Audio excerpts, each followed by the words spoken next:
This is the Louie Tee Network. Hey, either you're outside or you're in the lab room.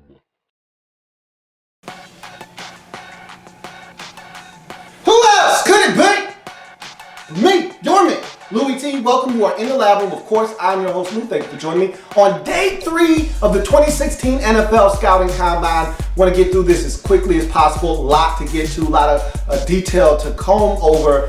We're talking about the defense for the first time in the Combine this year. Last 2 days of the Combine going to be dedicated to the defensive side of the football. We're talking defensive line, edge pass rushers, and linebackers today. Group number 7 was more of the defensive line, a few edge pass rushers sprinkled in there. So we'll talk about that group first. And most talent evaluators, most scouts, draft beatniks, they will tell you that this year's defensive line is one of the most talented and deepest that they've seen in quite some time, maybe ever. So you could be talking about a number of guys going in the first round along the defensive line. And I felt like that first group 7 was littered with guys that I actually think can come off the board in the first round as big time contributors to their teams in year number 1. Let's jump into group number 7. Start with Andrew Billings, a guy that I think could easily be a first round pick depending on what you're looking for out of Baylor. Big space eater, 1.77 10-second split. Keep in mind when you're talking about defensive linemen, the 10-second split is more important than the actual 40 time itself, because when you're talking about defensive linemen, it's not often that they're running 40 yards down the field. Normally 10 yards past the line of scrimmage, 10 yards behind the line of scrimmage is usually all you're going to get out of these guys on any given play. So what I love about the 40 and the 10-second split is, unlike any other position, the 40 actually simulates their stance more so than a receiver or a secondary member or anybody else on the field. They're going to be in that kind of position getting out of the block. So I think the 40 and that 10-second split is pretty accurate as to what you're getting out of these guys from an explosion standpoint. And 5.06 was his overall 40. And all I wrote down in my notes for Andrew Billings was, damn, guy was so athletic for his size. I was blown away. I thought he had a tremendous day, and he helped himself in terms of his draft stock. Joey Bosa, the guy that we've been talking about ad nauseum along the defensive line. He's also a guy that participated in the conversion drills. Talk about that in a second. But 1.69 10-second split, 1.75, just to give you a little bit of a baseline, is right around where you want to be. That's a really good 10-second split for anyone in terms of defensive linemen. And he had a 1.69 and a 4.87. A little disappointed in the 40 times. So was he, so was Mike Mayock. But at the end of the day, it doesn't sound like Joey Bosa was running it again. He was on the telecast with Mike Mayock and Rich Eisen, and he sounded like, I'm not running that again. I ran it already. It's not going to affect my draft stock as far as I'm concerned. If you like me, you like me. I went out, I showed you some things in the conversion drills. I feel like I'm pretty good, and I'm going off the board in the top 5. I interviewed with a number of teams. I'm coming off the board. I'm not running the 40 again. That's what it sounds like to me. We'll see when his agent gets in his ear if they're going to run the 40 again at his pro day or not. But didn't run a great 40. Thought he was off balance, and I've talked about that in my Draft Prospects 101 series about him, and I think his balance may be a little bit suspect at times. You saw that at the Combine. I think he was rushing a bit and he slipped a couple of times, was off balance. So that's not a surprise to me. That's what I saw on tape. That's what I saw at the Combine. Thought he was okay when he worked out in the drills with the defensive linemen, but I thought he was very good in the conversion drills later on.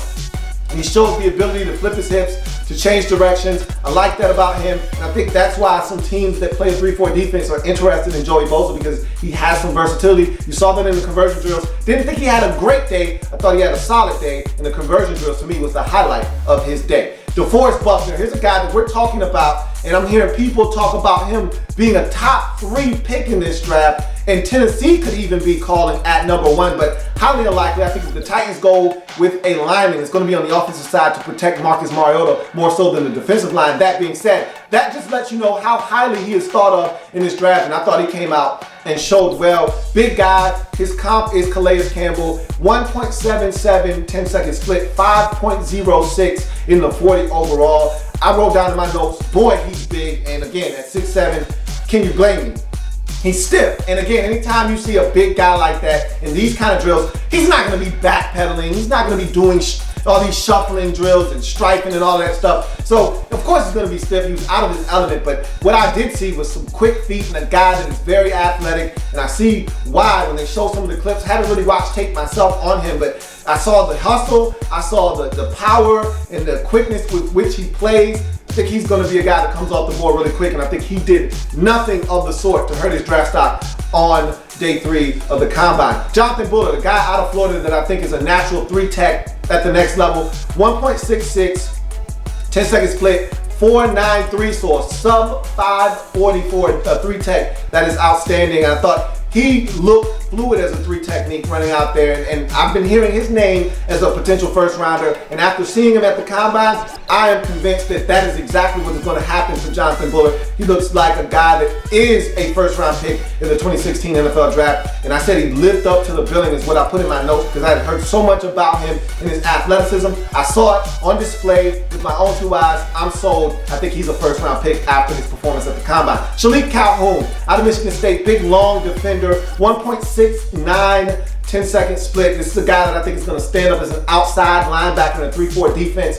4.83, 40 overall. I thought he was really good in the bag rip drills. I thought he got up the field, got past the bags, didn't waste a lot of motion, and he got flat down the line and was able to make sure that there wasn't a lot of extra roundage coming out of those rips. So I thought he did a really good job of doing that. He was much more fluid than I thought he was going to be. His fluidity surprised me not only on the field in the drills with the defensive linemen, but also in the conversion drills. I thought he was really, really impressive. To me, I wrote down in my notes, he was the most natural of the conversion drill players in his group. So to me, Shalik Calhoun went out and proved that not only is he a 3-4 outside linebacker convert, but a guy that can really play that position for you well at the next level potentially. Kenny Clark, UCLA or UCLA, but I call him UCLA, defensive tackle. To me, he looks like a 3-tech, but it wouldn't surprise me if a 3-4 team came calling and asked him to play a little bit of the nose and potentially 5 technique. I think he's more of a 5 if you're going to play him in a 3-4 defense than he is a nose. But at any event, I really was impressed with him. Another one of these guys that's a really good athlete. 1.72 10-second split, 5.07 40. He was impressive all day long, impressed with the athleticism.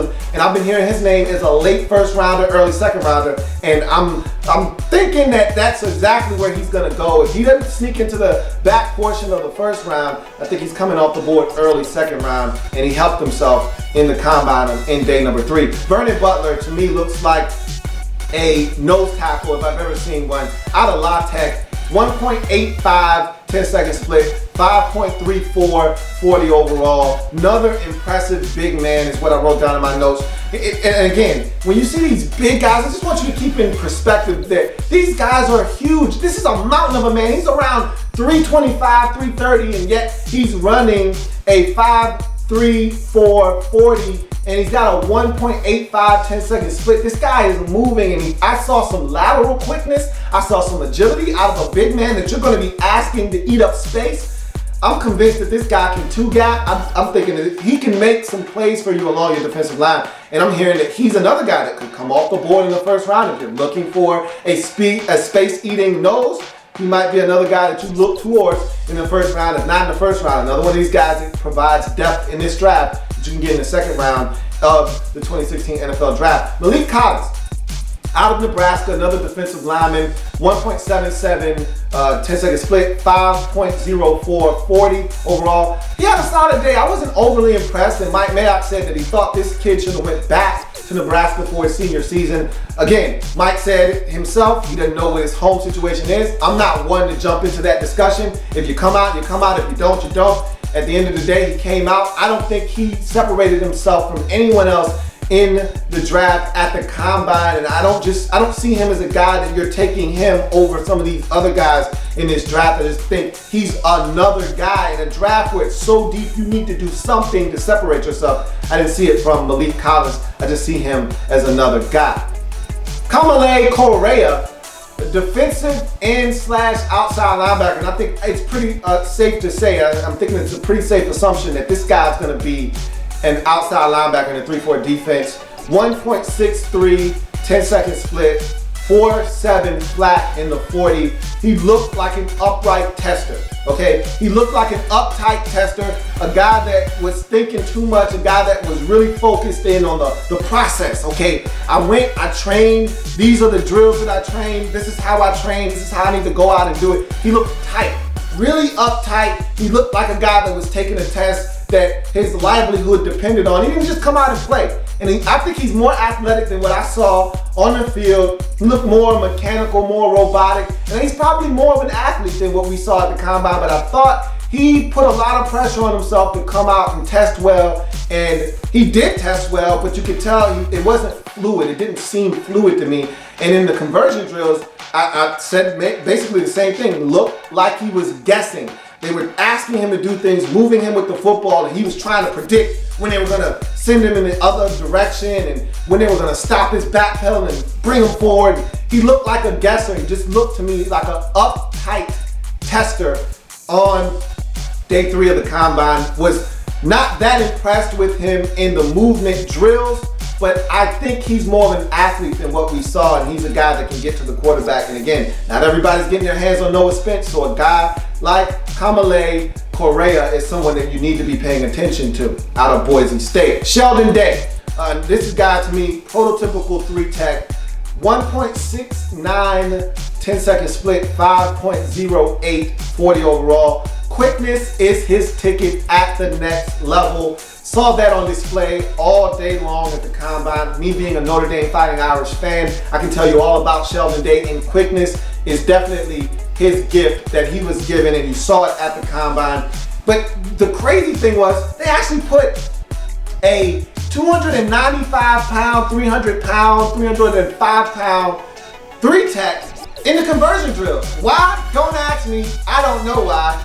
But he went out and he was ridiculously athletic in the conversion drills, which he'll never do this at the next level. He may drop into coverage once or twice to maybe try to confuse a quarterback every now and again, but he's not dropping into coverage in a hook zone. He's not turning at a 45-degree angle and breaking on a football. But yet he did that, and he looked very smooth and athletic doing so. So that was incredible to see. I put ridiculous, period, in my notes, because the fact that you got a guy that big doing these drills and doing it as smoothly as he did just speaks to the amount of athleticism that Sheldon Day possesses out of Notre Dame.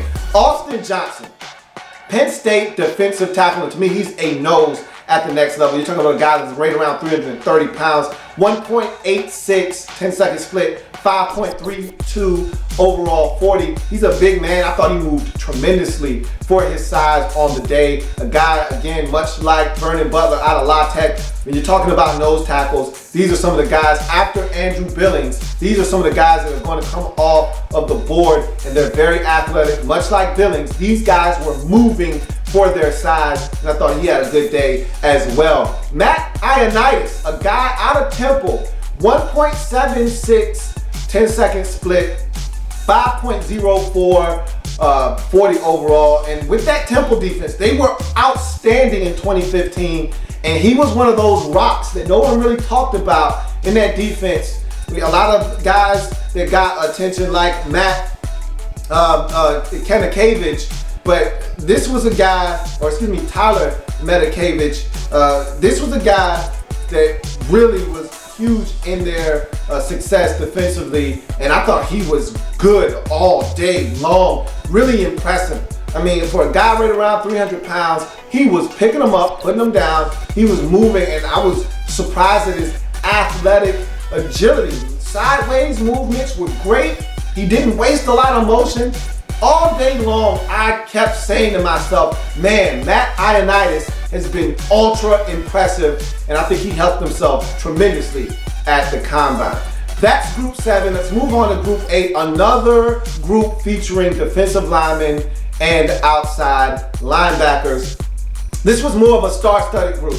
You got Shaq Lawson, Robert Kimdiche in this group, Emmanuel Agba, Sheldon Rankins, the Bama boys, Noah Spence. This was a deep group in group number 8, so let's jump into them quickly. Shaq Lawson, 1.64 10-second split, 4.7 flat. Really good time for him because I was nervous he's going to be a lot slower than that. And speaking of which, fluid all day long, good change of direction. He was in the conversion drills, and this is what I wrote down. Very fluid in space. I was so blown away by Shaq Lawson and his drills and just how good he looked. He was a guy that I was a little nervous about because I still think he lacks explosion, but he was more fluid out in space than I gave him credit for. And I thought he went out, showed well. And he's going to be a 3-4 outside linebacker, I believe. And I think teams feel comfortable after seeing what they saw at the combine, putting him in those types of situations.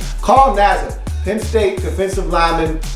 This is a guy, 1.63, 10-second split, 4.84. 40 overall, and I just wrote down in my notes, hustle, hustle, hustle. Anytime you see a guy running like this, you know he's a hustler, okay? He's gonna give you everything he's got. He was flailing those arms, running as hard as he could on every single drill, and there's a reason he led the nation in sacks with 15 and a half sacks in 2015. It's because he never gives up, and I guarantee you when you go back and watch the tape on this guy, 7 or 8 of those sacks are just hustle sacks, where he just didn't quit on a play and ended up getting to the quarterback. And that's what I saw from him on this day, was a bunch of hustle. And he's not a bad athlete either. Don't sell this guy short as an athlete just because he hustles.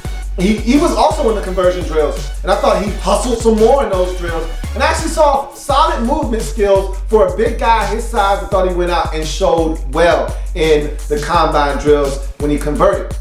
Daddy Nicholas, and this is a guy out of Virginia Tech, very light, right around 300 or 235 pounds or so. Not a guy you're going to be able to put up in the run game, but as a situational pass rusher, I think he's a guy that may be able to help. 1.7, 10-second split, 4.74, 40. He was stiff all day long. And Mike Mayock said he was a tight-hipped guy. You saw that he was stiff. You know, in change of direction drills, he struggled. And they put him in the convert drills, and he struggled there too. In those conversion drills, extremely stiff. You could see it, not comfortable out in space. I think he's a one-trick pony at the next level, a guy that you put in on 3rd and 9 and ask him to get pressure on the quarterback, and that is it. Robert Kimdiche, a very polarizing figure in this draft out of Ole Miss. 1.68, 10-second split, 4.87. 40 overall. I pretty much got what I expected out of him in this draft. He's a big athletic man that shows a lot of versatility up and down the defensive line. I think he can play some 3-tech. I think he can play some 5-tech. I like what I saw out of him on the day. He didn't blow me away, but he gave me exactly what I was expecting, which was a guy that is extremely athletic for his size. And just looking at that 40, 4.87, that's faster than Delrunyo Wilson, a wide receiver out of Mississippi State, ran yesterday. So that just gives you just a little bit as to what this guy is as a big defensive tackle. Sean Oakman, a big, long defensive lineman out of Baylor, 1.74, 10-second split, 4.96 in the 40. Big man, okay, but he was extremely stiff. But he was athletic, and I thought he had really good change of direction in certain drills. You saw the athleticism, but they put him in the conversion drills, and he was extremely stiff. I don't think that's where his living is at the next level. He's a guy that I think you have to put his hand in the dirt, and you hope that he plays with leverage. You hope that he plays with enthusiasm, because that's one of the knocks on him at Baylor, is that he didn't have the motor going at all times. We'll see if he's able to turn it up, but I wasn't convinced that he's a guy that you can stand up at the next level. I think he's strictly a guy you got to put his hand in the dirt and allow him to play that way along your defensive line. Emmanuel Ogbah, probably the biggest winner of the day. And I actually said this on my podcast. I said, of all of the guys that were going to be 3-4 outside linebackers that needed to perform on the field, he was one of those guys that really needed to step up and do it. Because I said, look, I don't like your moves that you have in your arsenal. You're not a guy that has a bunch of tricks in the bag like a Joey Bosa per se. You're not a guy that I think can come in and be ready to contribute right away from a standpoint of technique. But you just need to show them that you're an athlete. Someone will get excited about you being an athlete and say, you know what, I'm gonna take this guy high because I feel good about him, and we're gonna mold him into the type of pass rusher we want him to be. And I said, you needed to go out. If you're Emmanuel Ogbah, you needed to go out and be athletic and explosive. And that's exactly what he was.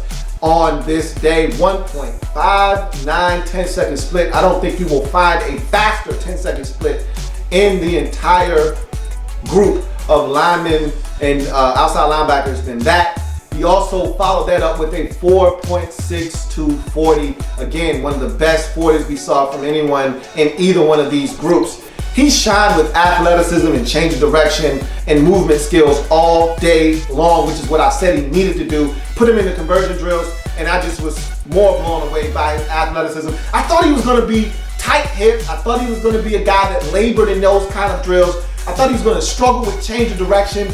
Nothing of the sort. He was fluid all day long in those conversion drills, and I think he made himself some money in day number 3 of the NFL Combine.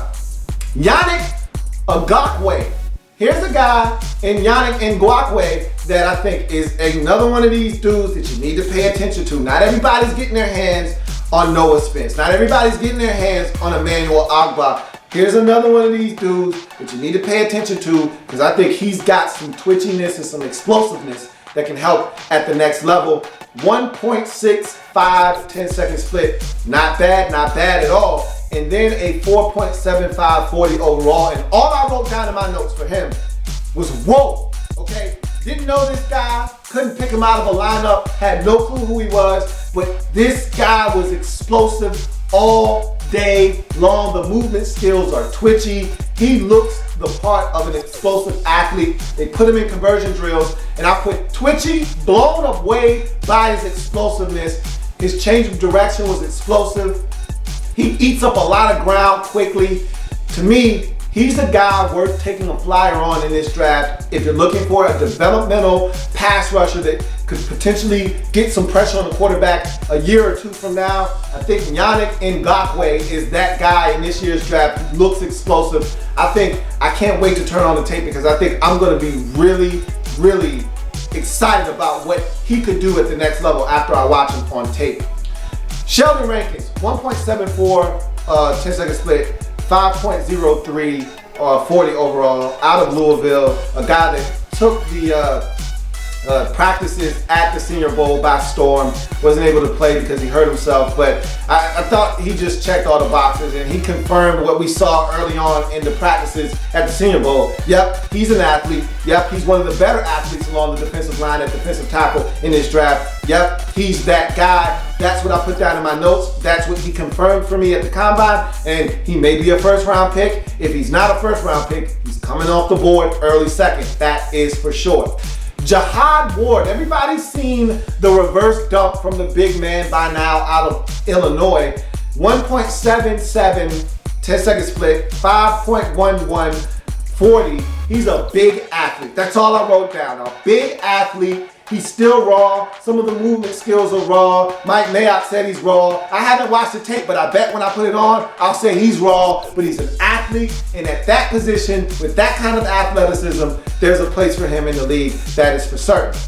Jaren Reed. Here's a guy, and let's go ahead and talk about both of the Alabama boys, because I've got them back to back. And I was more impressed with Jaren Reed than I was with A'Shawn Robinson. And A'Shawn Robinson, for a lot of people, is the more highly of the two, highly regarded. He's the guy that everyone's saying he can get pressure on the quarterback, don't know about the motor, don't know if he can stop the run and hold up at the point of attack as consistently as Jaren Reed. But I was more impressed with Jaren Reed on the day. He was, to me, more consistent. He was the one that showed well in just about every drill, whereas A'Shawn Robinson seemed a bit mechanical to me. So I've got questions now. I can't wait to really watch the tape on these two, because everyone's telling me A'Shawn Robinson, A'Shawn Robinson, A'Shawn Robinson, and I'm thinking Jaren Reed, Jaren Reed, Jaren Reed after watching the Combine. 1.80 10-second split for Jaren Reed, 1.79 for A'Shawn Robinson, 5.21 40 for Jaren Reed, 5.19 for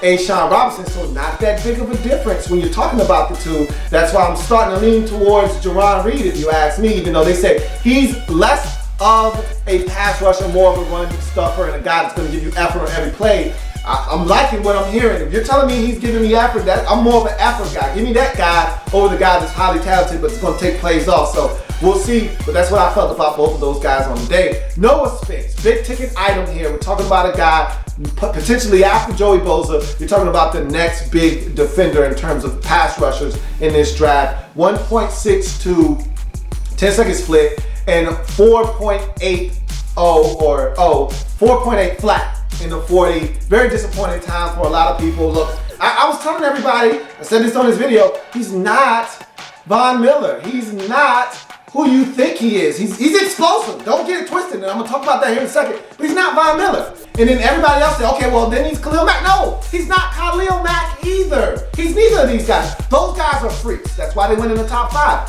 He is not that. So he's not a top 5 draft pick. He's probably more around 10 to 15, which is fine. But he's still explosive. He's still a guy that can get to the quarterback. And this is what I wrote down in my notes. Boy, he's explosive. Now, the 10-second split tells you that he's explosive. He had a vertical of around 35 inches. He's explosive. He's just not the same caliber of athlete, and these are special guys we're talking about here, in Von Miller and Khalil Mack. He's not that. Stop comparing him to them because there's something else. Okay, they're not in that discussion with many players in this league. There's something else. Take them out of the conversation and just look at Noah Smith for what he is. He's an athletic football player, very explosive. You saw it in the movement skills and in the drills. He's an explosive football player. Even in the conversion drills, I said, wow, that was good movement skills. I didn't expect him to move as well in the conversion drills as he did, but he did. He's explosive. He's just not those guys. When they stop comparing him to Von Miller and Khalil Mack, he'll be just fine. I'm a little worried that I heard that he didn't interview all that well. That's more of a concern to me than what he did on the field. And I talked about that in the podcast. If you haven't had a chance, check out the In the Lab Room podcast. I've been dropping some gems on your melon on those pods. So check them out if you haven't had a chance to do so.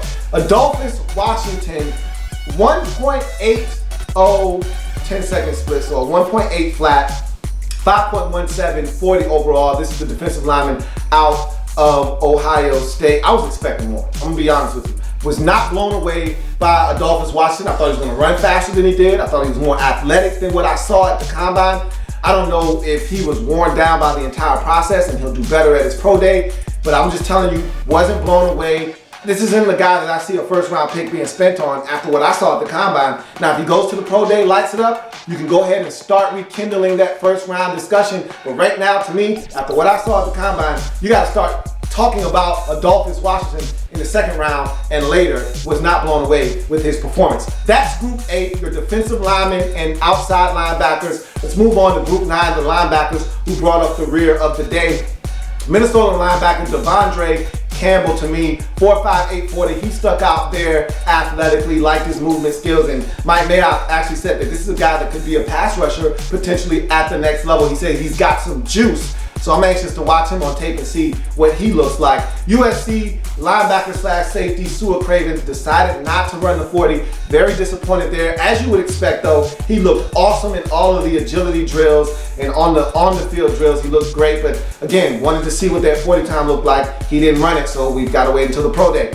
Georgia linebacker Leonard Floyd, and I actually thought he would have been with the defensive lineman / outside linebackers. Because of what they did with him at Georgia over the last 2 years, he was with the inside linebackers. Ran a 40, came up lame on the second one, on the first one. Didn't run another one, but ran a 4.6 flat, which was a great time for him. And he put on some weight, put on 12 pounds. Since the last time we saw him, he was 244 when he weighed in at the combine. So he did a lot to help himself, but didn't perform on the field with the drills after doing something to his leg. Not really sure what he did. Washington linebacker Travis Freeney, another one of these guys that looked explosive and twitchy, 4.5 flat in the 40. A lot of these guys ran faster than the wide receivers. So this was an athletic linebacker group, and Travis Freeney was one of those guys, linebacker out of Washington. LSU linebacker Deion Jones was a guy that's highly rated on Mike Mayock's board, 4'5", 940. Takes little small choppy steps. I'm not a big fan of the choppy step guy on defense. You can get away with that on offense. I'm not a fan of the small choppy step guy on defense. Feel like you gotta have a wide base, and when you take choppy steps, you don't have a wide base. I'm a little nervous about Deion Jones, but we'll see what happens with him. But he is an athlete, that is for certain. Saw that at the combine. Ohio State linebacker Jaren Reed, for me, was the guy that stood out among the rest of these linebackers.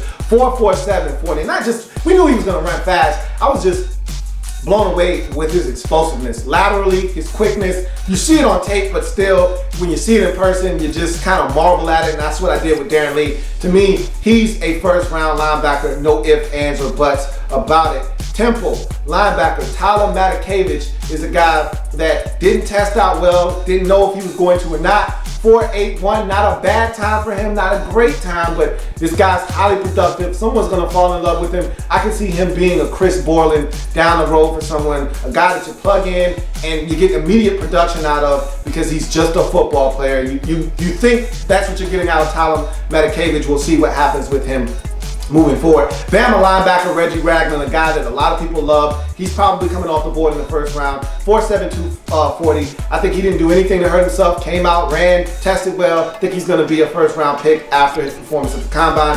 Ohio State linebacker Joshua Perry. This was a guy that I was very impressed with at the combine. 4.6, 840. But his size. A lot of these guys that we're talking about 6'2", 225, 230, 235 pounders. This is a throwback 6'4", 254-pound linebacker running at 4'6", 840. Saw a lot of lateral quickness and agility. Very impressed with Mr. Perry, and I think he helped himself tremendously in the draft at the combine in day number 3. Arizona linebacker Scooby Wright. Scooby Wright just looked overmatched. He looked slow, he looked sluggish. I don't know if he's fully healed from the injury or what, or if this is just the best you get out of him athletically.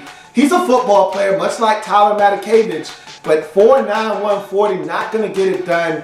And I worry about him and his draft stock after seeing how slow he looked athletically, agility-wise. I just wasn't feeling Scooby Wright on the day. Oklahoma linebacker Eric Stryker, 4.8, 40, 4.8 flat. He's a guy that was an athlete at Oklahoma. You ask yourself, where do you put this guy? Because they put him everywhere at Oklahoma. He was all over the field, and he looks like a safety. He's 225, 227 pounds. What do you do with this guy? Yeah, that's the question at the next level. Someone will figure it out because he's an athlete. They'll put him somewhere, that's for certain. And this was a guy that I wasn't going to write down his name, wasn't going to talk about him, but he just kept showing up with the linebackers, kept looking fluid, kept doing everything well, and Mike Mayock kept saying, this is a good football player. And I kept watching him saying, if you're telling me he's a good football player, and I keep saying, why is this guy keep jumping off the screen at me, I had to talk about him. Joe Sherbert, out of Wisconsin, 4'7", 640. To me, he looks like a football player. He moves like a football player. And it's just one of those guys no one's talking about, but he seems like one of those diamond in the roughs in this draft. Someone's going to draft him. They're going to think they've gotten a special teams player. He's going to find his way onto the field and end up helping them in a starting or a really good reserve capacity. That's day 3 of the NFL Combine. I thank you for joining me here on the program. If it happens in the National Football League, whether big or small, we cover it all here in the lab. We'll come back and join me as I continue to break down anything and everything in the National Football League. You know what I tell you all the time. I'll just watch 6 to 7 hours of Combine action so you don't have to. Come back. We'll wrap the Combine up tomorrow with the defensive backs. There's plenty more where that came from. While you're here, subscribe to the channel.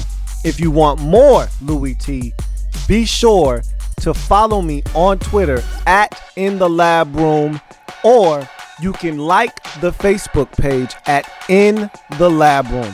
That's In The Lab Room on Facebook and at In The Lab Room on Twitter.